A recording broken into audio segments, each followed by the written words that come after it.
I've done quite a few expeditions that were very tough. However, this will be potentially the longest expedition of this sort that I have done in my life.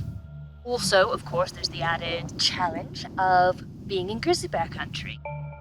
And what it all boils down to is extra energy.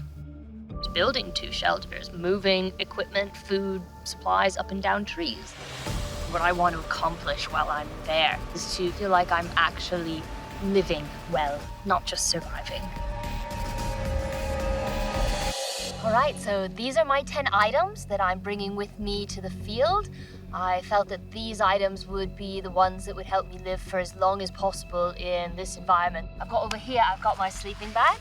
This is actually a negative 60-degree down sleeping bag. It's quite a monster to get in the backpack, but it'll keep me nice and toasty warm. Next, I have my cook pot. So it's got a little removable lid, and you can actually use the lid as a double boiler or as a second pan. Goes in there. Right, I have some paracord, of course, because the world is tied together. And then I have my silky saw. I've gone with the silky big boy as opposed to the katana, as the katana was just a little too big for me to control. The emergency ration. I have a few different types of snare wire, so brass, dark brass, light brass, and some stainless steel in 20 and 21 gauge for snaring birds and small game.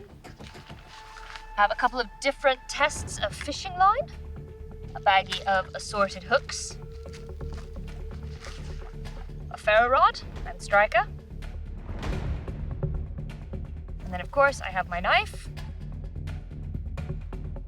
And then I have, of course, as my last item, my handmade bow and my quiver of arrows. So I've got a elm self bow, and it's in a Mesolithic Ertable style, and it draws about 50 pounds at 26 inches.